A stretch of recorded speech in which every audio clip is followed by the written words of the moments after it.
Hola, soy Mario Pinzón, uno de los varios millones de colombianos exiliados que tuvimos que dejar el país por miedo o falta de oportunidades. Soy uno de esos millones que miramos a Colombia con una infinita mezcla de sentimientos, de amor, de dolor y de nostalgia, pero que aunque queramos volver no podemos porque ya echamos raíces en otros países. Hoy a mis 42 años y casi 15 de exilio, inicio una búsqueda de mis raíces con ojo crítico, curioso y sin vergüenza alguna desde mi perspectiva progresista y de izquierda. En este capítulo de mi vida buscaré por todo el planeta a más personas enamoradas de Colombia que me ayuden a redescubrir un país que ya no es el mismo que dejé y que me puedan ayudar a entender quizás lo que significa hoy ser colombiano. Bienvenidos a la Bodega Podcast.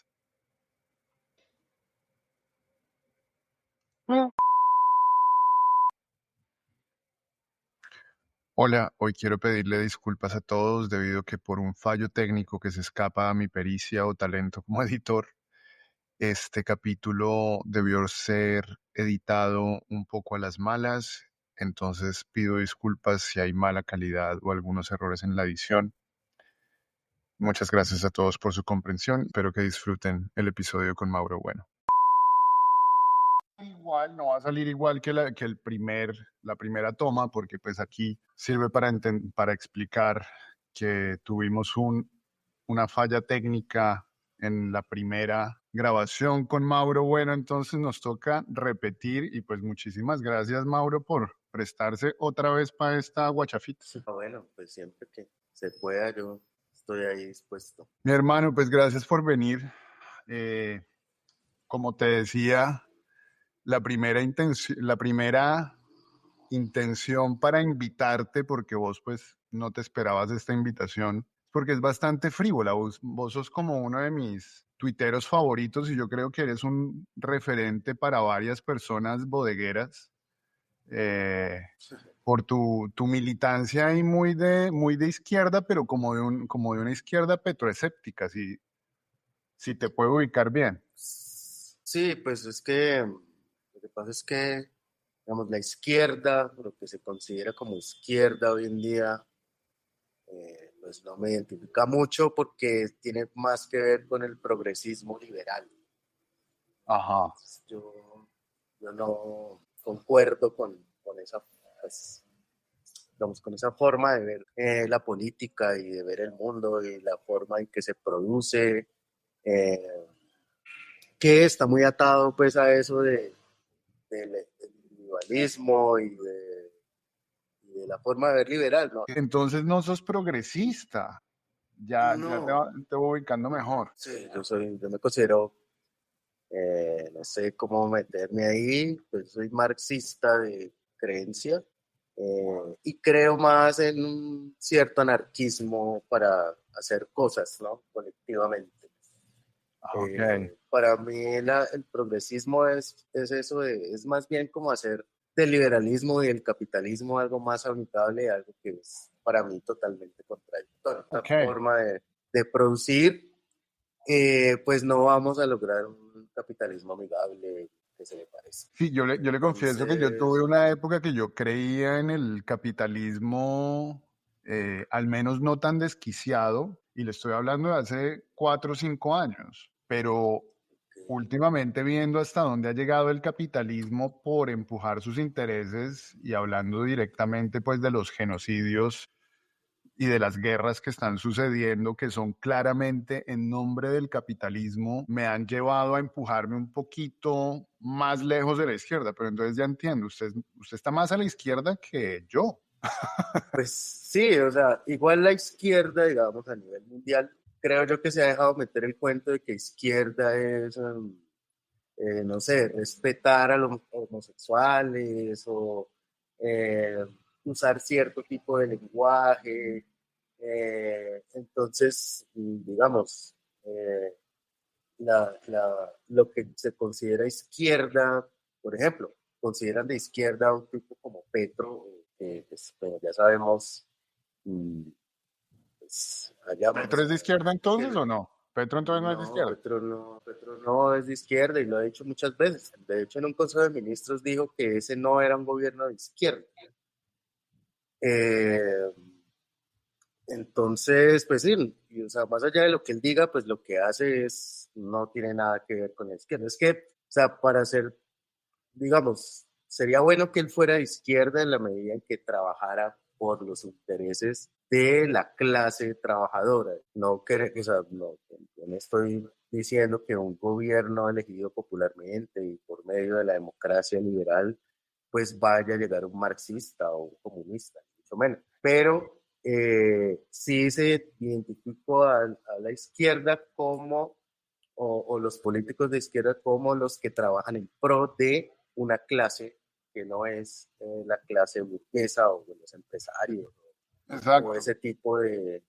y pues Petro ha demostrado con creces que no trabaja para ni siquiera para la gente que lo ayudó a ser presidente. Uy, afirmación Él, audaz.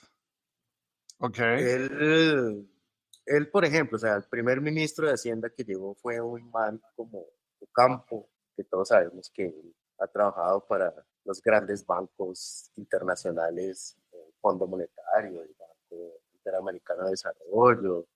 Sí, pero Llegó también siempre Alejandro ha sido Gaviria. percibido como el más progresista de esa ala liberal eh, Sí, exacto, ok. digamos, ¿no? O sea, él pudo haber llevado a, no sé, a Piketty, ¿no? Que es como el también considerado el economista de la izquierda, que tampoco es, ¿no? Ajá. Eh, pero más allá de eso, de ese tipo de nombramientos, lo que uno ve en Petro es otra cosa. Él, eso no lo iba a hacer un gobierno de izquierda, ¿no? No está trabajando ni tiene la intención de trabajar para que las condiciones actuales cambien realmente. Él lo que quiere es hacerlas un poquito más amigables y me parece pues absurdo que una persona que lleve cuántos años queriendo llegar al poder y que llegue y se le note tanta improvisación. Digamos, uno ve un presidente como Lula, ¿no? Que también duró muchos años pasando las elecciones, gritándolo y aguantando la oposición férrea que tenía en Brasil después de esa dictadura tan tenaz que tuvieron. Y el hombre llegó y en realidad sacó cosas muy puntuales con la educación, con la pobreza, con el hambre, cosas que él seguramente llevaba muchos años planeando y yo creo que él se acostaba pensando en eso y se levantaba pensando en eso. El día que yo sea presidente, lo primero que hago es esto, y se le dio el resultado. Llegó, Ok. montó sus reformas y ya las tenía tan estudiadas que no se las pudieron bajar. Ok. Petro no Ok, hizo por eso. eso me gusta. Usted es uno de mis mejores tuiteros, generalmente porque si bien ve la vida de una manera similar a la mía, lee las cosas completamente diferentes. Por ejemplo, yo parafrasearía lo que usted dijo, como que Petro trabajó 40 años para la revolución de izquierda, pero llegó a tratar de cogobernar con la élite. Ese fue a mí el giro de guión que me pateó mucho el butaco y yo dije, mierda, no era esa persona que yo creía que iba a llegar pues con la camiseta del Che y las fotocopias de Marx a Sí, gobernar. y es curioso porque ya él lo había hecho que pase lo mismo. Bueno, entonces le decía que es curioso que Petro tiene un teflón impresionante. O sea, Petro nunca le echan la culpa de nada. ¿Qué? Él siempre es traicionado. Digamos, los fans de Petro, ¿no? No estoy diciendo la oposición a Petro y la gente que no lo quiere, Ajá. sino Ah, que bueno, lo que hay una quiere. parte muy acrítica, sí, pero yo creo que hay mucha gente que sí le da palo desde todas las vertientes de izquierda. Sí, pero digamos, siempre en general lo han justificado las decisiones que toma. Cuando votó por el procurador nazi hace unos años, y entonces, Ajá. no, que es que lo hizo eh, porque quería hacer las paces de Ujú, Estados Unidos y no sé qué. Él ayudó en la reelección de Uribe. Eh, ujú, Él, bueno, le entregó los votos a Santos, que hablaba y hablaba mal de Santos, y que Santos ujú. no le dio la plata del metro que él quería, no sé qué, y al final tenga los votos. Hasta Santos le agradeció por haberle entregado a la izquierda a su Ok, elección. ok. Y bueno, él ha tenido muchas actitudes y eh, curiosamente nadie se acuerda de eso, nadie le cobra eso, ¿no? Muy poca gente lo tiene en cuenta, pues porque él tenía un discurso pues que sí, en la plaza pública Petro era un capo, en Sí. realidad, y era muy seductor y la gente le creía, pero en sus acciones no acompañan su discurso. Ok, es verdad, y voy a ejercer como el petrista acérrimo, porque yo creo que Petro tampoco habría llegado a donde llegó si no se hubiera untado de mierdita, porque el que se mete a la política colombiana, pues se tiene que untar de mucha mierda. Exacto, claro. Tuvo que hacer concesiones, tuvo que tratar de arrimarse a esa clase de dirigente tradicional para lograr sus, sus jugadas, sus movidas, sus debates. Eh, pero lo que yo sí creo cuando llegó al gobierno fue que fue o muy ingenuo o que quiso pertenecer o dar ese paso hacia la élite dirigente y por eso trató de hacer ese tal gobierno de coalición que le salió como el culo, porque le salió mal. Sí, pues lo que pasa es que yo no creo que sea ingenuidad, yo creo que es su forma de ser y de hacer política. Ajá. Pues si no escarba desde el Petro senador, no sé si usted se acuerda que hace un tiempo Petro hablaba de Sarmiento Angulo y el Grupo Aval, pero nunca habla de Bancolombia. Ok.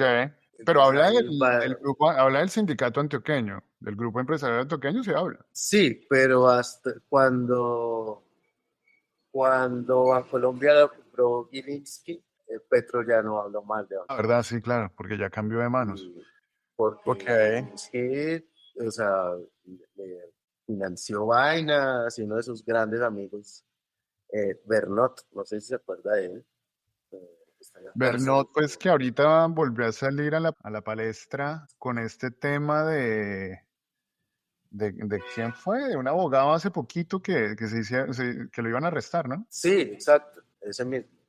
Sí. Uno de los grandes amigos de Petro y que hasta era como un candidato a la eh, que era, fue hasta candidato a la alcaldía en la época de Petro. Petro Ok. se lanzó a esas elecciones de la alcaldía.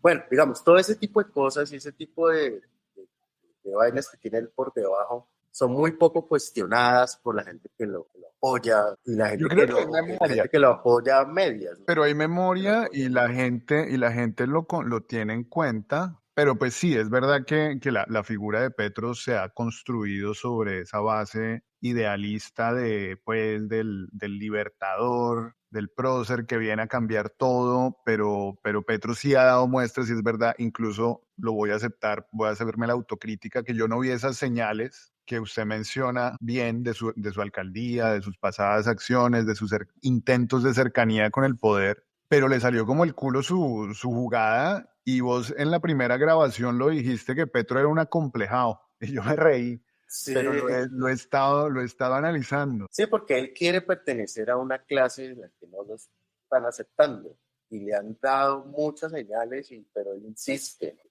Podemos unirnos y no sé qué. Y pues eso no dista mucho de un discurso de Fajardo, o el Ujú. discurso de Mauricio Cárdenas, o ¿no? Que todos juntos y ¿no? Ya no estigmaticemos y que dejemos la lucha de clases y no sé qué, cuando la lucha de clases pues es el motor de la historia, o sea, sin lucha de clases no habría capitalismo, Pero habría entonces abonémosle a explotadores y Petro. explotados. Abonémosle a Petro que su presencia, su figura terminó generando esa reacción de aglutinamiento en esa oposición que si no es porque se une, no lo van a tumbar. Sí, exacto. Es que lo interesante del gobierno de Petro es justamente eso, que él pudo haber sido un presidente cualquiera, ¿no? Pudo haber sido un Duque o pudo haber sido un César Gaviria, qué sé yo, cualquiera de ellos, ¿no? No lo Samper. habrían hecho muy diferente, Samper, pero porque es Petro, y Petro el chabacano, Petro el que echa carreta, Petro que habla del pueblo, y entonces, eso ha hecho que todos esos que en algún momento se consideraban eh, centro, ¿no? Como le dicen ahora, centro, que unas cosas de Ajá. izquierda y otras de derecha, que todos esos, Petro, el Petro logró con discurso aglutinarlos en un solo lado, Ajá, sí. Oye, solo por pero ser Petro. entonces, ¿usted cómo carajo se posicionó como el referente intelectual de la izquierda? No, eso de referente intelectual también es un chiste, porque en realidad es un chiste porque yo simplemente escribo pendejadas ahí. Y llegó esta señora, la bodeguera de la salud, y me acusó de eso. ¿La qué? ¿La bodeguera de la salud? Sí, mis melindres.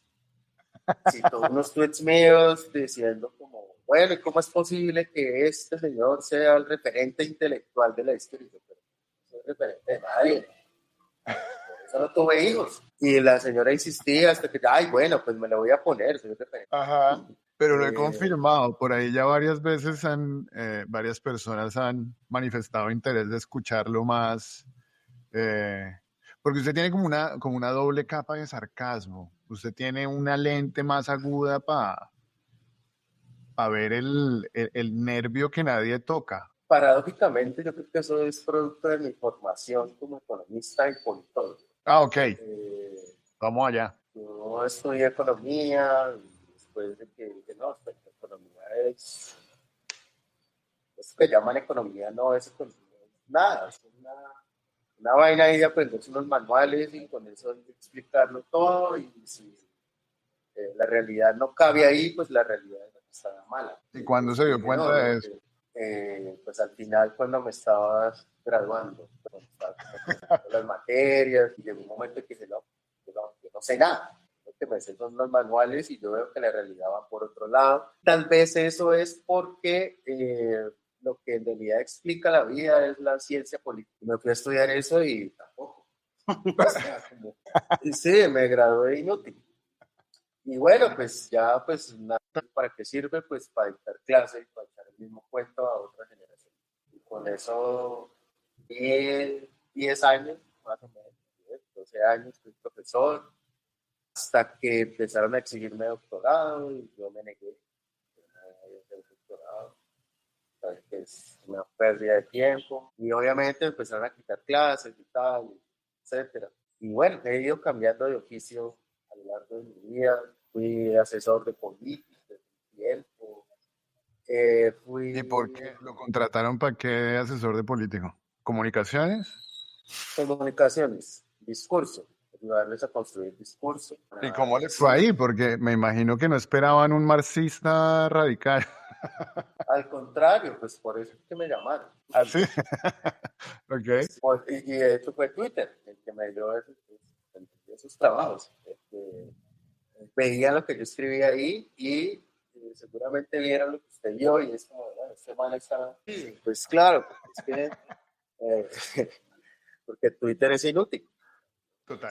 es la red de inútiles. Entonces, me llamaban por eso, seguramente porque esa gente veía que, bueno, este man está agarrando la tela por el otro lado y vamos a ver de qué nos sirve y pues sí, pues, hice unos cuantos trabajos en eso. Y luego, pues, como eso era para elecciones, pues ya no tenía clase porque no había hecho doctorado. Entonces, un amigo que conocí en la universidad en Cali, un amigo muy viejo que tengo, pues que siempre se ha movido como en altas esferas él fue director ¿cómo se llama? Zona Franca, tipo de cosas. Y un día me llamó y me dijo, oiga, mano, me nombraron secretario de planeación en el Cauca. ¿Quiere irse conmigo? Yo, lléveme para allá, porque yo aquí estoy como más o menos en la mala. Ujú. Entonces nos fuimos a Popayán con Liz, Cucharita de Palo, que aprovecho para invitarlos a una exposición que tiene ahora una galería en el barrio San Felipe, aquí en Bogotá. Entonces, bueno, nos fuimos para allá, duré en eso como 2 años, mucho, y nos quedamos en Popayán, ella abrió su taller allá y pues yo seguí en mis búsquedas de oficio, tenía un trabajo eventual que era ser intérprete de idiomas en eventos, y después, y cuando llegó la pandemia, que todos los eventos eran virtuales, graduó de inútil, pero triunfó de inútil en Twitter. Cuento, he tenido varios cambios de profesión, ¿no? Entonces fui profesor, y, después, bueno, asesor de políticos por eso de Twitter. También hago interpretación o hacía, ¿no? En la época en que era profesor y todo esto que le cuento. ¿En qué? ¿En portugués fue que? En portugués. Y ¿Usted vivió allá? Viví allá en Brasil. Okay. 2 años, porque allá hice maestría, ¿no? En ciencia política.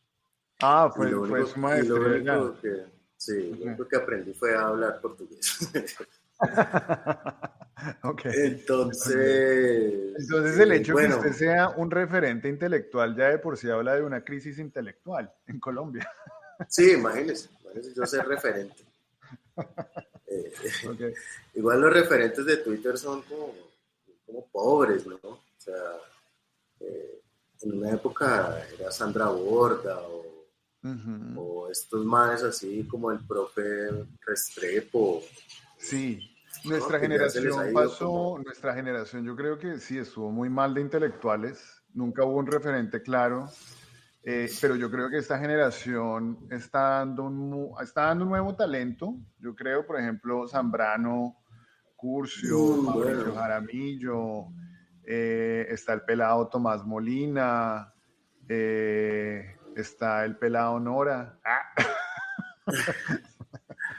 No, mentiras. Pero lo que sí brilla es la pobreza de los economistas en Twitter. Eso sí es, yo creo que ya un cliché prácticamente. Sí, exacto. Y yo me siento un poco responsable de eso en Twitter, porque yo fui el que empecé como a desmontarles la carreta, ¿no? De los que empezó a desmontarles la carreta en Twitter. Y ahora ya ser economista de los Andes, pues es un cliché, ¿no? Ellos tienen una forma de pensar, además que se sienten orgullosos de ponerlo en su perfil, ¿no? Soy economista de Uniandes. Como si eso fuera una causa, pues, de que hay que considerarlo como un referente, cuando en realidad es lo contrario. O es un referente para lo que no se debe hacer, para lo que no se debe pensar. Bueno, sí, actualmente pues yo lo único que hago es interpretación y de vez en cuando pues echo carreta en Twitter y le ayudo a Liz con el negocio que tiene, su tienda y su oficio de artista. Ok, entonces usted está dedicado a la promoción del arte. ¿Cómo está el mundo del arte en Colombia? No, yo no tengo ni idea de cómo es el arte, igual ella tampoco, ¿no? Ella apenas está iniciando como en esa carrera oficialmente. Ay, se volvió a caer.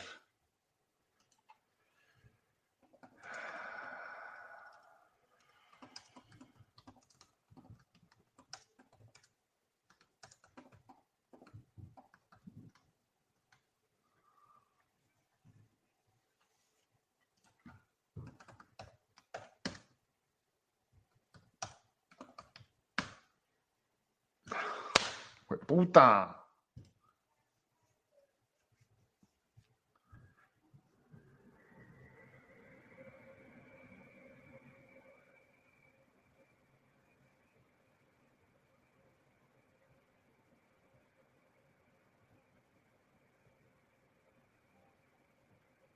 No tengo en este computador instalado nada.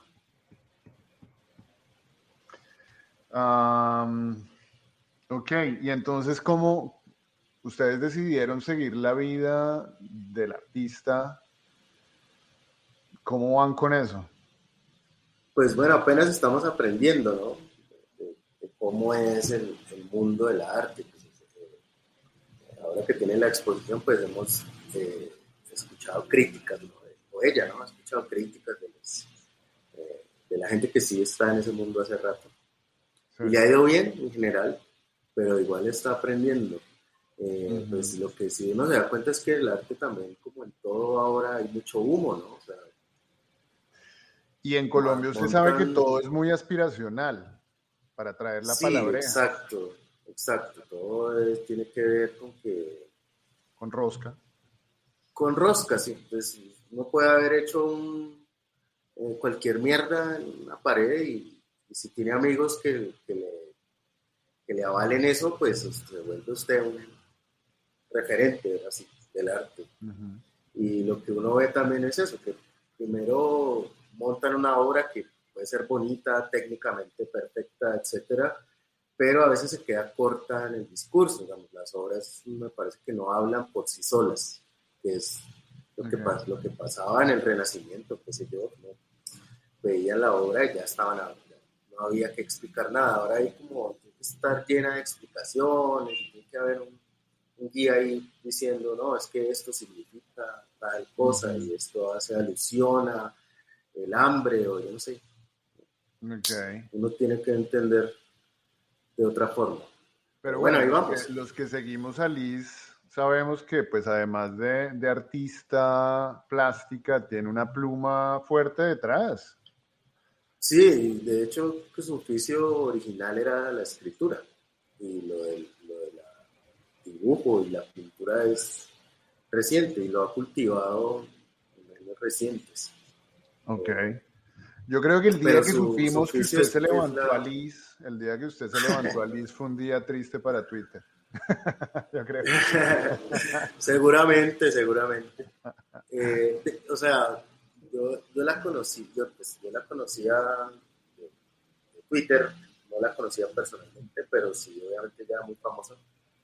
Y hasta que un día yo escribí en mi blog un artículo, me dio por escribir sobre el plebiscito, sobre yo no quería votar ni sí ni no, porque sí me parecía eh, creerle a Santos que iba a ser la paz, y lo que en realidad se podía uno ver detrás de eso era que él los quería desarmar para matarlos a todos, cosa que ocurrió.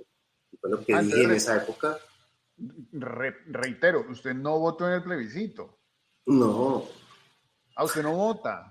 no, en general, yo no creo en eso, Ah, usted no cree en la democracia. pero en esta no, pues sí, la democracia pues Ok. en su significado como el poder del pueblo sí, pero esta es la democracia liberal y representativa y entonces hay que elegir. O sea, empezando, si usted quiere lanzarse a cualquier cargo de esos de elección popular, lo primero que tiene que hacer es, o lo básico que debe tener es plata. O sea, hasta para recoger firmas, usted necesita plata. Cualquiera no llega a ser candidato siquiera. No una persona de por ahí no llega a ser candidato. Tiene uno que tener plata, poder, conexiones y pertenecer a una clase específica. Y Y sobre entonces los... escribí eso, entonces el artículo ese fue muy... Yo lo publiqué en Twitter, ¿no? Puse el link al blog y bueno, eso como siempre contra mí, ¿no? Insultos y vainas así, que yo era un facho, que yo era un tibio, que yo era no sé qué tal. Pero a Liz le gustó y me escribió Okay. por interno.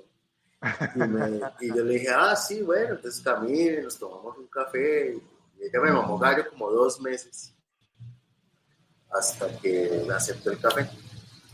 Y aquí estamos después de 9 años. 2 años, pues, 8, 9 años. Oiga, por No, primera vez escucho una historia sí. bonita de Twitter. Sí, pues es lo único que me ha dejado, ¿no? Porque ya Pero está bien ni los pagado. políticos, ni... No, pues es lo único y es lo más... es envidiable también, porque hay muchas historias muy paila de Twitter. Sí, pero bueno, ¿no? Pero pues la entiendo y empatizo porque usted es medio fascinante. Enciende Gracias. pasiones, así como encendió pasiones en el plebiscito, enciende pasiones ahorita a Miss Melisandre, que, no le, que parece que no le encendía pasiones a nadie.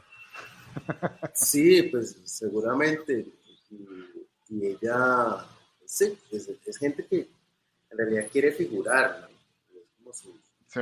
su objetivo es ese, y figurar a través de ser polémico a la fuerza, no sé, Sí, es una obra de muy buscar extraña.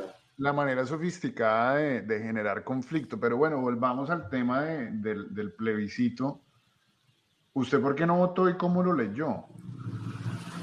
Pues por un lado, pues votar sí, era eso, ¿no? O sea, primero, ¿quién va a hacer eso? Santos, ¿no? Segundo, los que estaban negociando eso, pues eran unos segundones, también tenían esa aspiración de jubilarse ya después de tantos años en el monte, porque yo estoy seguro de que un Alfonso Cano no habría negociado eso, ni siquiera el Mono y pues, un tiro fijo, que ni siquiera se Ajá. le sentó a Pastrana porque pues por lo mismo, o sea, lo que quiere es más fácil decir, ¿no? Y Santos sabía eso, es más fácil que el acuerdo fracase porque la gente le va a echar la culpa a las FARC que al Estado.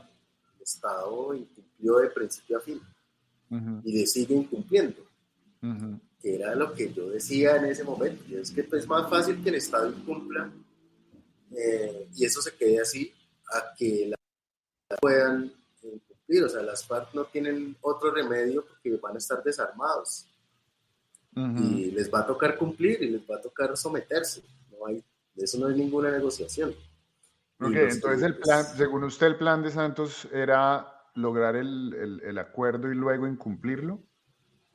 sí, claro, era muy obvio. No había Okay. cómo cumplir eso, porque era mucha gente y le pudo cumplir a los grandes cabecillos que negociaron, a Lozada, a Timochenko, a Dios Curul, y además Uh-huh. era una vaina ahí como toda simbólica, como tienen voz pero no pueden votar, ¿no? Los vamos a escuchar pero no vamos a votar por ellos. Entonces, estructuralmente la sociedad estaba hecha para que a esos manes los señalaran de que no tenían derecho a estar ahí.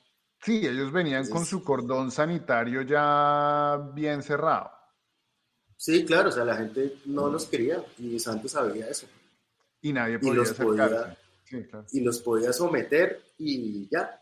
Y pues por el otro lado decir que no, pues quién va a querer que esa gente no va a querer que esa gente se deje de matar, pues obvio, todo el mundo Ajá. quería.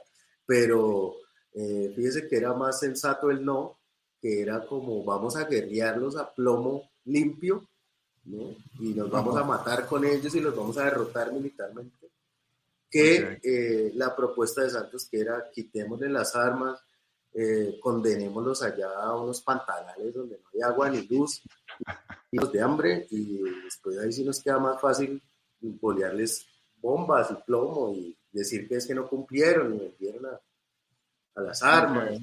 Que, Ok, le etcétera. compro, sí, le compro que eso pudo haber sido un motivo o un móvil de Santos, pero yo siempre lo leí más como un lavado de manos. Un lavado de manos no solamente de Juan Manuel Santos, sino un lavado de manos de toda la oligarquía tradicional cachaca que tuvo que someterse al poder y a la violencia uribista de los 90s y 2000. Y yo creo que fue así que esa oligarquía tradicional encontró una salida de ambos conflictos. Sí, tal Eh, cual, o sea, fue digamos que hay que reconocer que fue el intento de parar con eso, que ya nos estábamos convirtiendo prácticamente en un campo de guerra aquí en Colombia, ¿no? uh-huh, Llevamos muchos años en eso. Y el primer intento serio, serio en realidad, no lo que hicieron en los 80s con el M-19 o con otros grupos guerrilleros, que lo que hizo Santos sí fue un intento serio, vamos a acabar con eso ya, vamos a pararlo, porque es hora de pararlo, uh-huh. eh, pero se podía leer entre líneas que la forma en que él lo quería parar pues era eh, totalmente despiadada, Pero entonces ahí, tanto con ahí las habría que víctimas de las pensar, FARC, era ajá, despiadado tanto con las víctimas de las FARC como con los mismos combatientes que estaban en el monte. O sea, esa gente ajá, sin armas, que era su único seguro, se los iban a quitar. ok. Eh, Pero ahí tendríamos entonces que asumir que esa conspiración o que Santos dejara a las FARC dando papaya para que luego viniera el uribismo y acabara ya desmovilizados, iría Pero es que contra no, el relato un poco de que Santos traicionó a Uribe. pues es que no es el uribismo, es el Estado, ¿no? La forma en que está configurado el Estado desde la Constitución del 91. Cualquiera que llegue, cualquiera que llegara, el mismo, bueno, digamos, la pelea entre Santos y Uribe pudo ser que el rencor de Uribe es que él no hizo ese proceso, también lo habría hecho igual. No habría, para mí no sería muy diferente. Alguien tendría que hacerlo y Santos fue el que lo hizo y pues por eso desató la furia de Uribe, más que Santos, él mismo también en medio de su ego mandó eso a un plebiscito cuando no era ni siquiera necesario. Sí, Y eso fue después un se acto robó, sí. y después se robó el resultado además, porque hizo un tal fast track y no sé qué. Entonces, eso también desencadenó mucha rabia contra Santos, sobre todo pues de los uribistas. Pero en términos de fondo, yo creo que ese proceso, si Uribe llega a un tercer periodo, lo hace también. Exactamente de la misma manera. Va y dice, bueno, sentémonos, ya no peleemos, vamos a ver cómo negociamos, les vamos a dar. Pero pues la sociedad no iba a aceptar, que todavía no acepta, que alguien que haya sido guerrillero ocupe ni siquiera que tenga empleo. Para mucha gente todavía es que esos manes tienen que podrirse en la cárcel. Ok, dame 20 segundos. Ya vengo.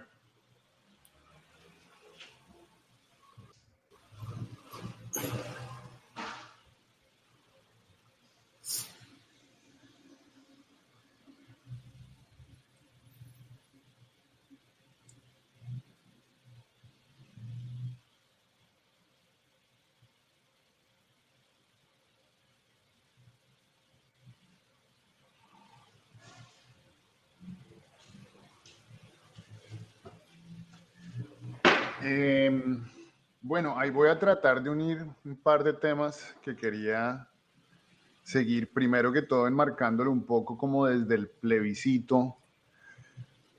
Yo, pues como exiliado, como colombiano exiliado, yo entiendo que el país que dejé hace casi 15 años no es el mismo que he encontrado, entonces parte de este ejercicio de mi podcast es como redescubrir Colombia, la colombianidad y qué ha pasado. ¿Vos crees que entonces desde el plebiscito sí cambió algo para bien? Digo, porque muchas cosas cambiaron y el conflicto de hecho mutó y quizás la intensidad simplemente tuvo como algunos altibajos. Pero ¿vos crees que desde el 2016 sí cambió algo para bien en Colombia? Pues no estoy tan seguro de eso, digamos. Pues ahora vivo entre el Cauca y Bogotá. Y pues Popayán es una ciudad muy aislada, ¿no?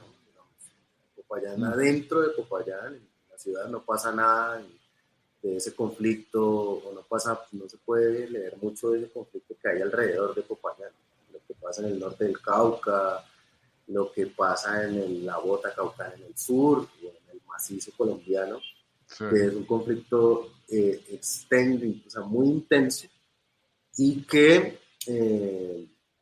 estaba un poco calmado hasta antes de que llegara Petro. No sé qué pasó,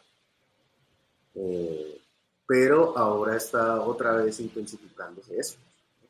Ajá. Mucha gente del Cauca dice que en la época en que estaban las FARC allá, la gente sabía cómo moverse, digamos. Sabía, esto es territorio FARC y las FARC gobiernan aquí, yo sé cómo negociar acá, cómo moverme. Pero cuando las FARC se desmovilizaron, la gente quedó un poco confundida porque los territorios quedaron baldíos y expuestos a que los paramilitares se los tomaran otra vez, porque pues eran tierra de nadie finalmente. Ya no estaban las FARC, ya Y pues el Cauca, su condena ha sido es que es un territorio muy rico, ¿no? Tiene todos los pisos térmicos, tiene mar, tiene páramo, tiene agua, tiene biodiversidad, etcétera, y pues es un territorio que sigue en conflicto. Digamos, eso no cambió, o cambió momentáneamente, pero la misma estructura del Estado yo creo que ha vuelto a intensificar ese conflicto, ¿no? Okay. No tengo claro si es porque el narcotráfico, la cocaína ya no es un buen negocio, o si llegaron las mineras, o si la marihuana, que allá también hay mucha marihuana, que hay licencias para producir marihuana de empresas canadienses, por ejemplo, tiene que contratar su propio ejército para que los indígenas no se acerquen a sus territorios. Mejor dicho, en el Cauca pasa, todos los problemas de Colombia están resumidos allá. Mierda. Bueno, y entonces... sí, tal vez después del plebiscito, y después del proceso de paz se calmó un poco y generó expectativa, pero yo insisto en que la misma estructura social y la forma en que está construido Colombia no permite que haya paz así como tan fácilmente, ¿no? Tan en poquitos años. Sí, Colombia parece un país completamente acostumbrado y dependiente de la violencia casi, desafortunadamente. Sí. Bueno, y se la voy a encerrar un poquito más. Desde que empezó a gobernar Petro, ¿usted cree que Colombia está mejor o peor? Pues yo creo que tiene la misma tendencia, que es empeorar. Okay. Hay una frase del finado Caballero, ¿no? Antonio Caballero, y es que el presidente que llega siempre será peor que el anterior. Y pues hemos visto eso, ¿no? Santos fue peor que Uribe y Duque fue peor que Santos. Y esperemos que Petro, yo creo que ¿Usted cree que no Santos fue peor que ha hecho... Uribe? ¿Usted cree que Claro que Santos sí, fue peor que Uribe? claro que sí. Okay. Ni con Muchas, proceso de muchas veces. paz, pues porque yo sé que económica y cultural y socialmente son muy iguales, pero entonces ¿usted no cree que el proceso de paz, al menos su voluntad política, le dé un mejor balance que Uribe? Lo que pasa es que, como le digo, Santos fue ministro de Uribe, empezando por ahí. Sí, no, yo no estoy Ministro de defendiendo a Defensa, Santos, claro, yo no estoy ministro de defendiendo. Defensa y tal. Pero digamos, yo como ciudadano particular, de a pie, etcétera, sin analizar, sin ver, sin mirar esas cifras macro, ¿no? Que tanto importan a la gente, que a uno no le toque. Para mí el país sigue siendo igual. Yo no sé si, si es que tengo esa visión pesimista, pero digamos, a mí no me, digamos, que la inflación suba, aumente o disminuya, pues eso a mí no me ha tocado. Ay, sí, mire, este presidente bajó la inflación, entonces ahora puedo trabajar menos y comer más, ¿no? ¿No? Entonces, digamos, la tendencia, y no es una cosa que no depende de ningún presidente, sino en la forma de producción, ¿no? La forma de producción capitalista que tiene esa tendencia, y es que cada vez tenemos que esforzarnos más para conseguir lo mismo que antes. De acuerdo. De acuerdo, pero pues eso, por ejemplo, yo que conozco el mundo de la logística, por ejemplo, América Latina tiene costos logísticos más altos porque está muy rezagada en términos de infraestructura, lo cual lleva a subir todos los precios, evidentemente. ¿No ve usted una oportunidad real de crecimiento y desarrollo en todo el tema de la industrialización que Petro vende nada más? Mi hermano, hasta ahora llegó el tren. Siglo XXI y hasta ahora está llegando el tren a Colombia. Sí, eso, que ya había y lo quitaron. Sí, pero digo, nunca se masificó, nunca dio lo que debería darle un sistema ferroviario a un país. Sí, porque llegó un gobierno y le pareció que negociar con los camiones, con las empresas de camiones seguramente, y que era mejor hacer carreteras que ferrovías, ¿no? Entonces, Y de acuerdo, y no vamos a entrar a revisar el porqué de que no haya sucedido, pero yo personalmente sí veo una oportunidad de desarrollo en una reindustrialización, digamos, en pleno siglo XXI. Claro, muy tarde, muy demorado, pero con la tecnología de hoy, con las ideas de hoy, hay una oportunidad para dar un salto. No es el mismo salto coreano, no es el mismo salto chino, pero podemos dar un saltico. ¿No ve usted eso? Pues fíjese que, así como usted está diciendo, ¿no? O sea, hay tecnología hoy para eso, pero esa tecnología la tienen todos los países. No es algo que nos hayamos inventado aquí, que sea una invención nuestra, etcétera, y el mundo pues está en otra onda.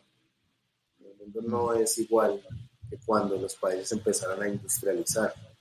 Entonces, eh, la vez pasada le decía que el mundo, las grandes empresas de ahora no hacen cosas, ¿no? Las empresas más poderosas del mundo producen, consumen y distribuyen información. Y la producción industrializada de las cosas se quedó solo para los chinos, que son millones de chinos haciendo cosas y, para este festival del desperdicio que es el capitalismo. Entonces, no veo que los países de acá podamos llegar siquiera a un nivel más o menos digno de que la mayoría de su población esté viviendo en condiciones mínimamente saludables, digamos. Ok. Que Pero no entonces usted haya, ve qué sé yo, una... o sea, que ya no haya habitantes de calle o que la gente no se muera de hambre o que ese tipo de cosas, yo creo que bajo capitalismo no lo vamos a lograr acá. Ok. Pero entonces usted ve una clara y definitiva tendencia hacia el empeoramiento de Colombia. Sí, más o menos. Ay, Más o bueno, menos. es Además, mensaje porque para la Colombia depende juventud. mucho, además como que Colombia depende mucho del mundo, ¿no? Del mundo exterior.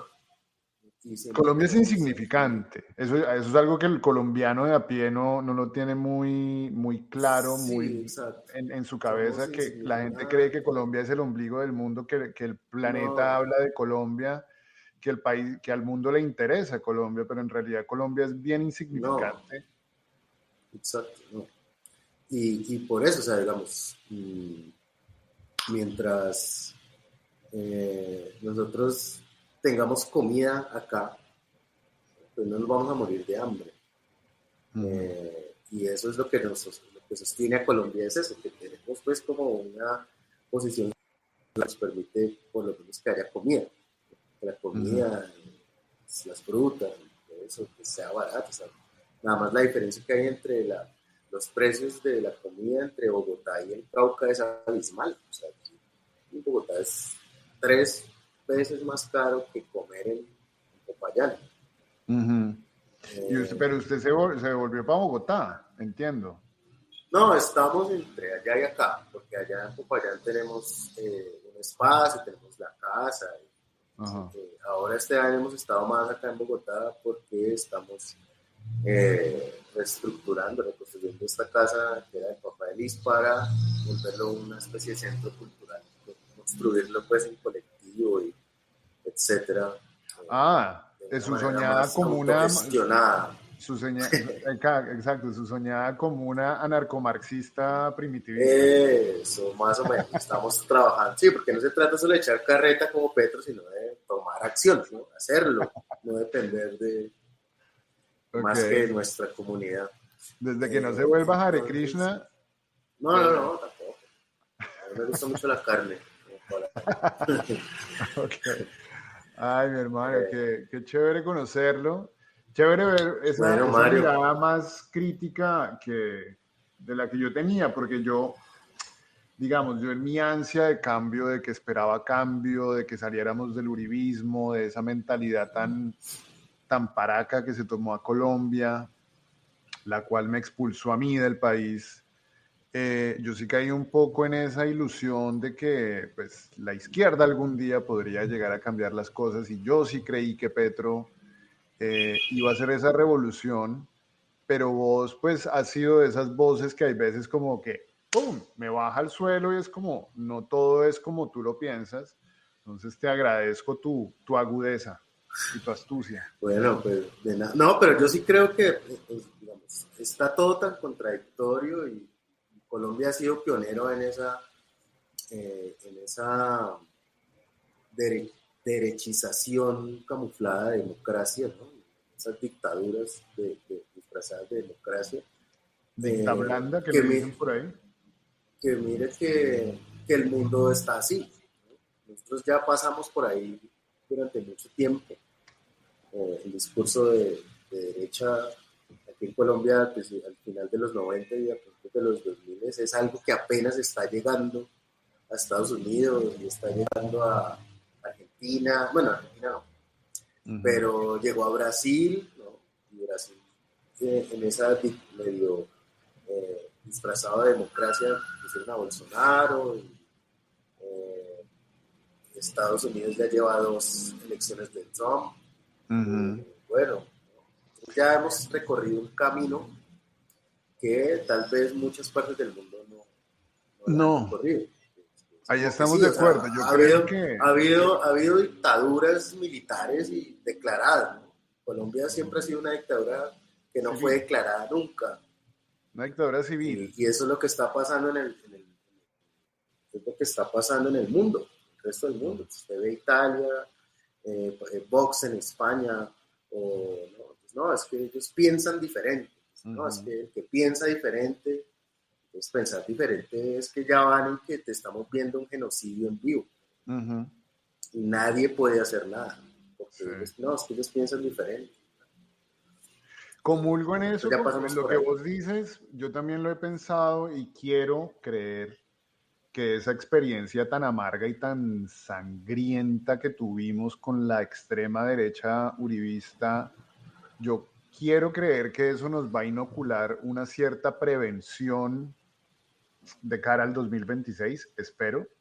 No Puede como ser. otras sociedades que no han conocido todavía, han conocido a muchos países, ya han conocido a la ultraderecha fanfarrona, porque es ultraderecha de payasos. En cambio, nosotros tuvimos a una ultraderecha de gatillo fácil, y yo creo que si Colombia no aprendió de esos errores y de ese derrame de sangre tan brutal, para el 2026 es porque pues, merecemos todas nuestras desgracias, pero quiero creer que el colombiano de a pie, ese que antes le comía todo a Caracol y RCN, hoy es un poquito más crítico. Eso es de lo que yo creo que Sí, han habido seguramente. cambios.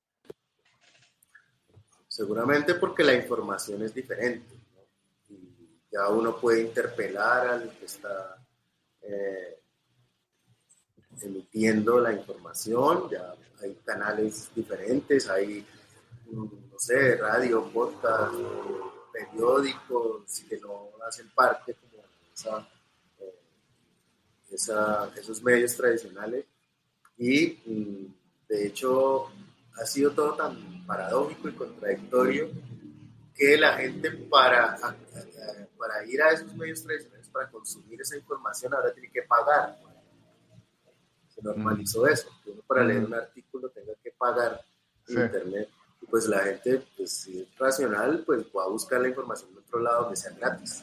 claro, y al final terminan esos relatos proliferando. Exacto.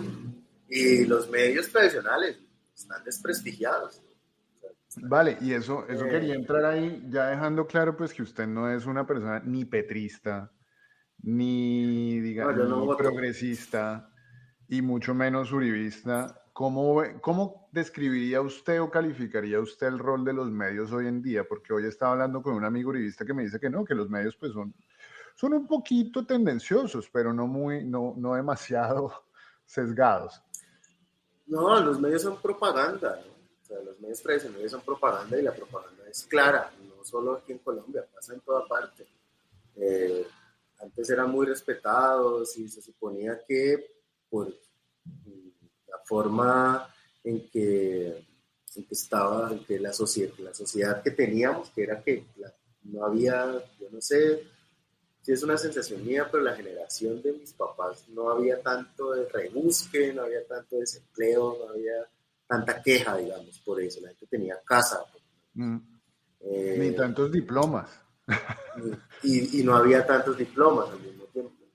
Sí. Entonces, como esa reconfiguración de la sociedad, pues ha hecho que también los periodistas sean rebuscadores y se venden al Sí, que mejor les pague y es más hacen un lo acto que... circense, es más un acto Exacto, circense, digamos eso, los que tienen visibilidad tienen más que actuar como para entretener o generar impacto rápido, y el periodista nuevo que, por ejemplo, por ahí dijeron que es que todo el diario de la República había sido escrito con inteligencia artificial, eso leí. todo el diario. Yo leí un artículo una vez, como una parte de una nota donde decía que se les había olvidado borrar como una recomendación de la inteligencia artificial, que era como si quiere que le traduzca no sé qué, escriba tal, no sé, algo así, y lo publicaron así. Se les olvidó borrar un pedazo.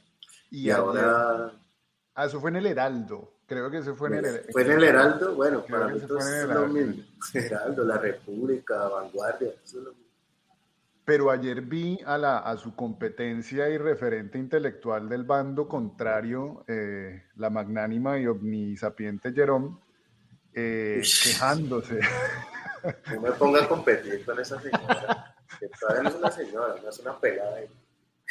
Pero sí, Culicagada, es una culicagada no decir tiene ni que... 20 años. Sí, pero entonces Sí, la vieja andaba quejándose de que le habían pedido escribir con inteligencia artificial. Entonces ella hacía todo su acto para, para parecer más intelectualmente más capaz y más exigente. Pero bueno, lo de los periodistas yo creo que sí es un tema para hablar con periodistas.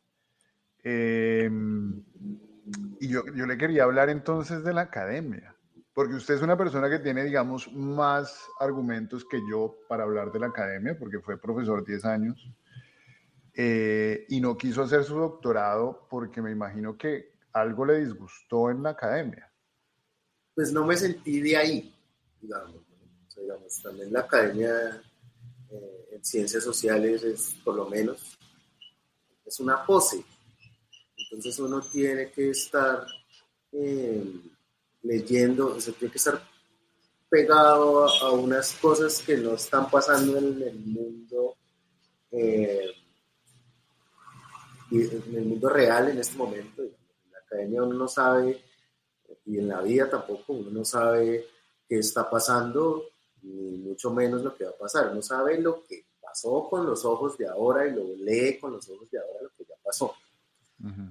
Y se supone que ellos son capaces de con eso poder nombrar la realidad, pero viven pifiados, Uh-huh. porque la realidad va a otra velocidad.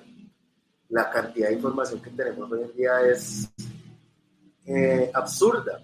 Uh-huh. Y uno ya no, o sea, antes uno veía televisión y recibía desde una sola fuente. Ahora ya uno no se puede concentrar ni siquiera viendo una serie, pues uno tiene que estar parando, se para y ve un momentico Twitter mientras le pone pausa, ve otra serie, me arranca, o sea, mejor dicho, es una locura.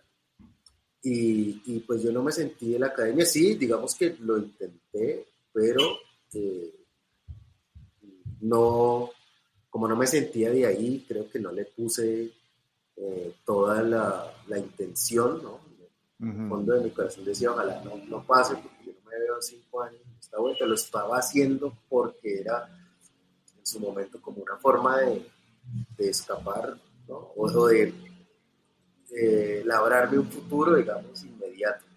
Uh-huh. Y Pero en el sucede lo fondo yo mismo, no quería. sin entrar a comparar, o si quiere comparar, ¿no vio alguna diferencia con la academia brasilera? No, es exactamente lo mismo. ¿Ah, Digamos, sí? que yo estudié gratis, digamos, ¿no? Allá es gratis la educación pública y le dan a uno beca para que se mantenga. Mejor dicho, yo la pasé bueno allá. De hecho, o sea, era tanto como mi desprecio por eso, que mis amigos de la universidad en Brasil no eran los de mi posgrado, sino que eran los del pregrado. Que andaban más en rumba y jugando fútbol y me invitaron a paseos. Pero mis amigos y todavía tengo amigos de allá que mientras yo hacía maestría ellos hacían pregrado y eran mis amigos de parche. Ajá, ajá. Y todavía son amigos míos. ¿Por qué? Porque los del Hablo con máster estaban en la carrera de los egos y de la Sí, pose. exacto. Entonces estaban en la vuelta de que para hablar cualquier cosa había que tener un sustento teórico y las conversaciones con una cerveza eran sobre autores y sobre conceptos y sobre... Okay. Yo nunca me sentí identificado con eso y de hecho el profesor, o sea, parece que mi tesis también les gustó, pues mi disertación de maestría estaba haciendo porque era en su momento como una forma de escapar, ¿no? O de labrarme un futuro, digamos, inmediato. Uh-huh. Pero en el fondo yo no quería. Sin entrar a comparar, o si quiere comparar, ¿no vio alguna diferencia con la academia brasilera? No, es exactamente lo mismo. ¿Ah, sí? Que yo estudié gratis, digamos, ¿no? Allá es gratis la educación pública y le dan a uno beca para que se mantenga. Mejor dicho, yo la pasé bueno allá. De hecho, o sea, era tanto como mi desprecio por eso, que mis amigos de la universidad en Brasil no eran los de mi posgrado, sino que eran los del pregrado. Que andaban más en rumba y jugando fútbol y me invitaron a paseos. Pero mis amigos y todavía tengo amigos de allá que mientras yo hacía maestría ellos hacían pregrado y eran mis amigos de parche. Ajá, ajá. Y todavía son amigos míos. ¿Por qué? Porque los del máster estaban en la carrera de los egos y de la pose. Sí, exacto. Entonces estaban en la vuelta de que para hablar cualquier cosa había que tener un sustento teórico y las conversaciones con una cerveza eran sobre autores y sobre conceptos y sobre... Okay. Yo nunca me sentí identificado con eso y de hecho el profesor, o sea, parece que mi tesis también les gustó, pues mi disertación de maestría y me propusieron hacer doctorado allá. Ajá. Y yo pues, se cruzó que mi mamá acá en Colombia tenía un cáncer muy tenaz y se estaba muriendo y yo dije que no porque me tenía que venir a Colombia a atender a mi mamá, etcétera y tal. Y sí, nunca volví. Ya después con esa maestría fue que yo la luché como profe hasta que me dio. Y ahora yo me imagino que ser profesor debe ser muy difícil porque los profesores antes eran más o menos respetados. Ahorita leí que estaban ofreciendo 65,000 pesos por hora cátedra. Imagínese eso. Eso era lo que me pagaban a mí hace 10 años. Ah, ¿eso le pagaban a usted? Hace 10 años me pagaban ¿En eso. serio, llave? Perdón, yo hace 10 años yo vivía con 10 horas cátedra en una y 5 en otra. Y me iba bien, y vivía bien. Pero eso ahorita no sirve para nada. Además que ahora los profesores, creo que mínimo tienen que dar 20 horas. Si no estoy equivocado, alguien me dio ese dato. O sea, para uno ser hora cátedra tiene que dar 20 horas semanales. Y eso son un montón de clases, o sea, y hay que preparar la clase, y preparar clase no es igual que porque ahora hay que meterle video y hay que hacerse... Hay que mantenerlos entretenidos, no hablar muy largo porque no pueden mantener la atención. Exactamente. Y entonces si uno pone... Si no decir nada demasiado. Además, ¿no? Si uno pone un trabajo, el trabajo, o sea, hay que... La calificada no es lo que dice el trabajo, sino estar buscando si eso fue plagio o si fue hecho por ChatGPT, por ejemplo. Eso se volvió como el trabajo, pues no importa. Otra nueva tarea adicional. Eso es otra tarea. No. Por ahí, con el profe, lo hablamos y con Shamil también hablamos que este podcast podría ser sacando académicos de su burbuja. Ok, sí. Porque yo llevaba, digamos, con esa impresión desde hace mucho tiempo. ¿Vos crees que la academia puede tener una participación más decisiva en lo que sucede en Colombia? No, yo creo que no. No hay chance de eso, ¿no? ¿En qué escenario un académico podría cambiar el rumbo o hacer algo por el país? Yo no veo un escenario de eso. O sea, no me imagino qué podría ser un economista o un, ¿no? Entonces, ¿para qué sirve la academia, historiador. Mauro? ¿Para qué puta la Eso es academia? todavía me lo estoy preguntando. Digamos, las ciencias sociales, por ejemplo. Las ciencias sociales son un pajazo mental.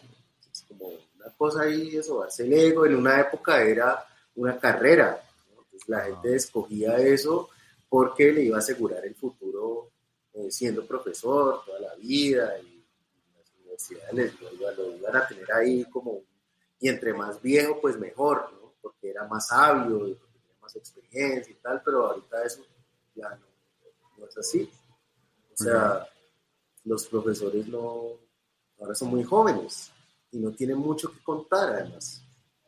O sea, en la época de mis profesores eran gente no tan joven que tenía muchísimas anécdotas y se Ajá. las echaban a uno en clase y le recomendaban a uno fotocopias y uno se leía las fotocopias y no había, o internet apenas estaba como empezando y entonces uno, no, que encontré este artículo en internet, entonces bajar un PDF era 4 horas, uno ahí en la sala de computadores esperando que bajara el artículo para finalmente irlo a imprimir y leérselo y todo eso.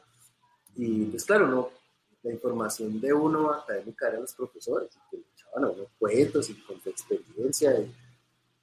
Pero ahora los profesores son jóvenes, son muy jóvenes.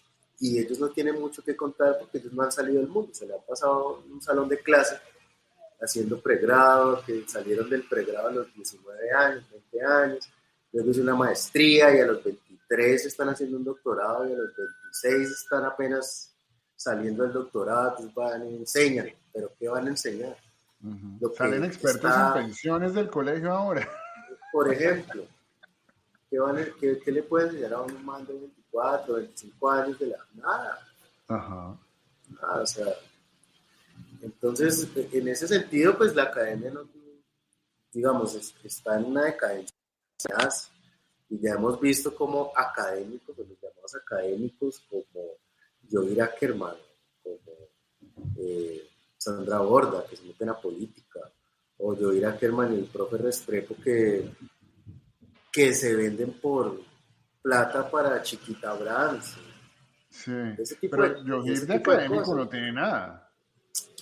Pero pues se suponía que era un man estudioso, ¿no? De periodismo, digamos, yo lo consideraba No, pero es un que el man. periodismo, puedes estudiar mucho periodismo, pero no creo que el periodismo te sea una ciencia social. Pues entonces, en ese sentido, tampoco la ciencia política es ni siquiera una ciencia, ni es social, ni es ciencia. Tampoco. Bueno, sí, Esa es gente lo verdad. que hace es como, ¿no? O sea, yo Sí. me refiero es como que es gente que lee, que estudia, que le interesa aprender, informarse, Bueno, de escribir acuerdo. y compartir la vuelta. Ojalá lo hubiera Pero conocido yo a mis 18 años y me hubiera dicho que no estudiara ciencia política. no, pues yo caí en eso, caí en la trampa, como dicen por ahí. Ay, hermano. Ay, Y, Mauro, y bueno, entonces, qué lo mantiene vivo usted? ¿Usted para qué se levanta todos los días? Porque suenas tantico pesimista. no, pues como le digo, o sea, ahora estamos reconstruyendo esta casa, que es algo para nosotros, Ajá. eh, el amor de Liz, por ejemplo. Okay. Trabajar para mí, digamos, y para los míos, y para estar bien, y para comprarme mis discos, y para escuchar mi música, y para leer cualquier cosa, mejor dicho, tener tiempo para mí y para mis cosas es suficiente. Ah, no usted por qué pincha discos, preocuparme. ¿no? Me dijo la vez pasada que Sí, también es DJ. yo colecciono, pues empecé solo por hobby coleccionando, pero de vez en cuando me llaman y pongo música. ¿Dónde pone música? En Popayá, por ejemplo, tenemos una amiga que nos lleva a Alicia a mí a poner música porque tenemos una buena selección de música. Entonces, ella tiene un restaurante. Dentro de poco aquí en una librería de Bogotá también nos invitaron a poner música. Y vamos a Ok. hacer eso. Y sí, Bueno, o sea, digamos, a mí me parece que el presente, ¿no? O sea, si yo me pongo a pensar en el futuro, pues ya me habría suicidado. Pero el presente para mí está siendo chévere. Mientras esté vivo y ok. mientras pueda hacer cosas. No estoy diciendo que todo sea color de rosa, porque pues la vida tiene sus altibajos, uno a Claro. veces se aburre y ve que le hace falta plata o ve que le hace falta, eh, no sé, no estar más cerca de gente que uno quiere y tal. Ujú. Pero pues de eso se trata también. O sea, después de que yo tenga tiempo, para mí es suficiente. Pueda, Ok. digamos, el trabajo que tengo ahora me parece fantástico porque pues, es una cosa que yo hago hoy, esta mañana, por ejemplo, estaba haciendo uno y el próximo es el martes. Ya, pues, Es que es se lo idioma, pagan bien, ya. es hermoso los idiomas, las lenguas. Sí, es muy chévere. No, Es no es muy que yo chévere. aprenda mucho ahí porque pues cuando uno está traduciendo, pues, no está pensando mucho. Sí. Pero sí, pero sí eh, me ha dado la oportunidad como de viajar, por ejemplo, por Colombia, o de estar en lugares como, no sé, una vez me tocó traducir en una comisión privada de la Comisión de Derechos Humanos, por ejemplo. Estar ahí Sí. metido y enterándome de vainas y cosas Ujú. así, Sí. me parece maravilloso. Y pues eso lo pagan bien, entonces no necesito que sea todos los días. Hay veces que no hay nada. Hay veces que, Sí. por ejemplo, con eso que quitó Trump, las ayudas a la USA, Sí. eso me daba trabajo bastante a principio de año y este año se ha sentido que no hay eventos de esos, con ONGs y todo. Ah, vea, pues, le pegó Eso que Trump. había. El Claro, latigazo de Trump le llegó a Mauro Bueno. claro. Y ahora viene la inteligencia artificial, por ejemplo, que nos está reemplazando Sí. a los intérpretes. A Y los bueno, traductores. en algún momento, pues me tocará otra vez cambiar de profesión, pues tanto que lo he hecho, pues ya estoy acostumbrado. No me Yo asusta quiero nada. volverme, yo vivo en Canadá y acá uno aprende a ver que el oficio manual se ha vuelto muchísimo más valioso y no solamente desde el aspecto de que ahora gana más un plomero que un desarrollador web, digamos, Sí, sino que uno ya ahora se empieza a dar cuenta del valor social, del aporte que hace un obrero, un constructor, alguien que sabe usar sus manos, que en Colombia nos ajá, crían para inútiles.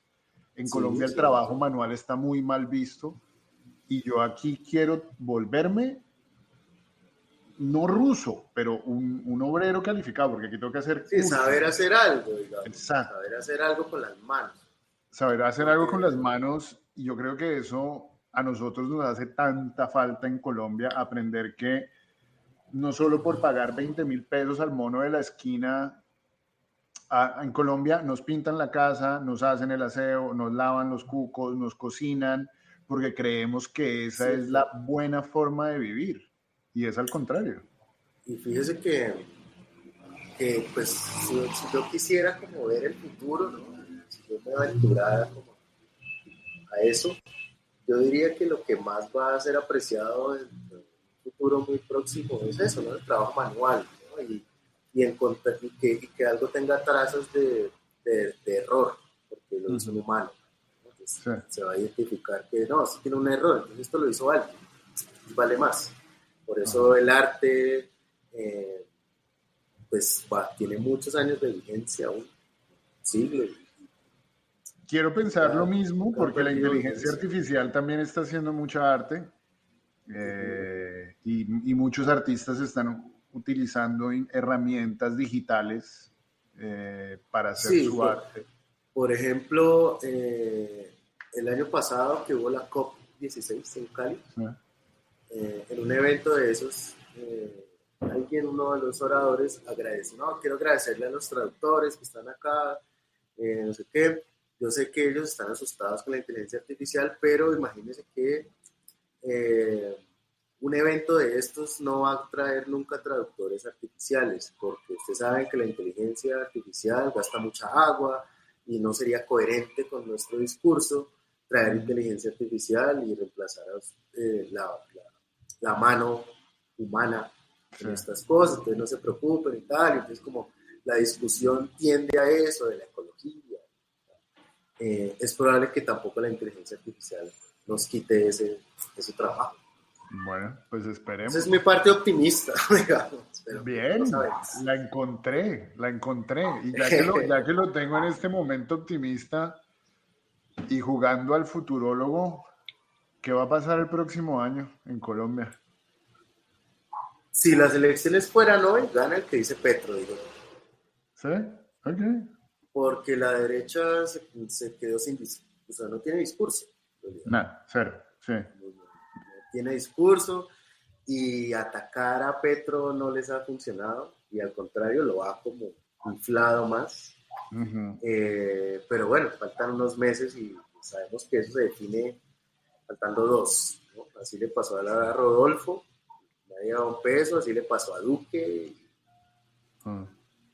No podemos, si fuera hoy, yo creo que... Petro ha demostrado que puede cagarla bien cagada. Por ejemplo, con lo del Pastor Sade, yo creo que fue un cagadón frente a las bases. Y siempre va a encontrar justificación. ¿Quién, Petro o el petrismo? Porque el petrismo. No voy a decir que todo el mundo le pasó a Sade. Mucha gente como que dijo, hey, marica, ¿cómo van a poner a este pastor que el tipo es a todas luces? Sí, pero nadie dijo nada cuando llevó a Benedetti, tampoco cuando llevó a Roy Barreras. Pues no, o sea, no digo al gobierno, sino a la campaña. A pesar de eso, pues ganó. ¿Entiendes? O sea, ya después de que ya Benedetti estaba ahí al lado y ya lo estaban viendo en televisión, ahí decía, ay, no, ¿para qué llevo a Benedetti? Pues está desde siempre. Y espere que aparezca Roy Barreras. Va a aparecer y nadie lo cuestionó en la campaña, pero ahora que aparezca y sea el de Petro, seguramente la gente va a decir, pero es que no, ¿cómo la va a cagar así? Entonces, bueno, para mí está muy temprano todavía, o sea, ya el tiempo se está acabando, pero el presidente siempre aparece, últimamente aparece faltando 3 meses. Bueno, pues ojalá, porque en serio, pues yo creo que estamos eligiendo entre una lechuga desabrida y medio vieja y un vasito de cianuro. Sí, igual, pues a mí me parecen chistosas las campañas, me gusta burlarme, porque pues, como le digo, o sea, yo no voto, no me afecta quién sea el presidente, yo no veo que entre un presidente y otro haya un cambio sustancial, ¿no?, del país, y hace mucho tiempo. Entonces, me parece divertido que haya una campaña así, y que entre, qué sé yo, de las Priella a pelear y... Entonces, bueno, me parece divertido.